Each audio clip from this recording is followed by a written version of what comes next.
Bonjour à toutes et à tous. Aujourd'hui, nous allons parler d'un sujet économique important qui concerne directement le Maroc. La question du dirham flottant. Depuis plusieurs années, on entend beaucoup de discussions autour de la libéralisation du dirham. C'est-à-dire l'idée de laisser sa valeur évoluer librement selon l'offre et la demande sur le marché international.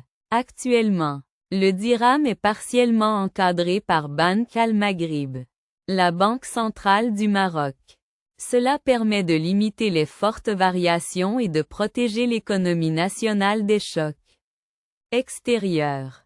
Récemment, le directeur de Banque Al-Maghrib a fait une déclaration importante.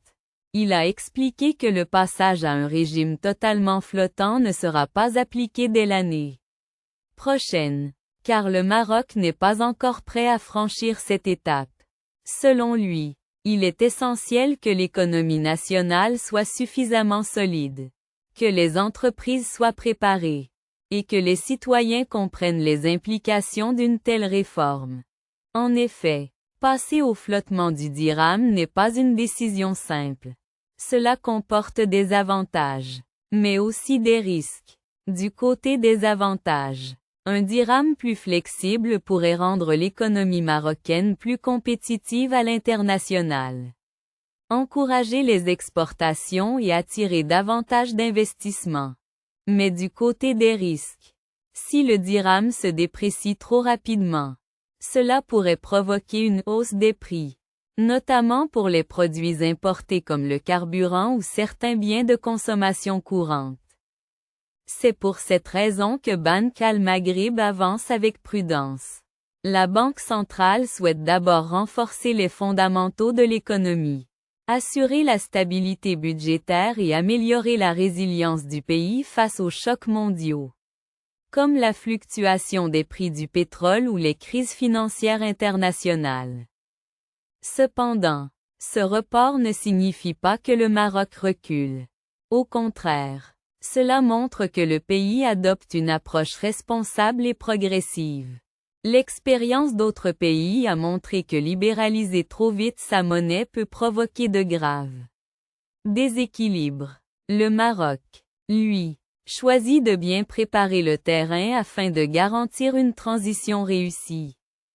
Il faut également rappeler que depuis 2018, le Maroc a déjà élargi légèrement la bande de fluctuation du dirham, ce qui a permis de tester progressivement la réaction du marché et de renforcer la confiance. Les résultats sont encourageants. La stabilité a été maintenue, et le pays a démontré sa capacité à gérer cette réforme avec intelligence. Alors, que peut-on attendre dans les années à venir? On peut s'attendre à ce que Banque Al-Maghrib continue d'accompagner cette transition étape par étape. Le Maroc se donne le temps nécessaire pour former les acteurs économiques, améliorer la compétitivité des entreprises et protéger le pouvoir d'achat des citoyens. En résumé, même si le dirham flottant n'arrivera pas l'année prochaine, il viendra au moment opportun.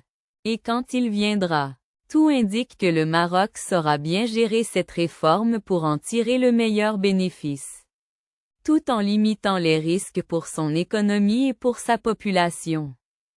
Voilà pourquoi ce report est en réalité une décision sage.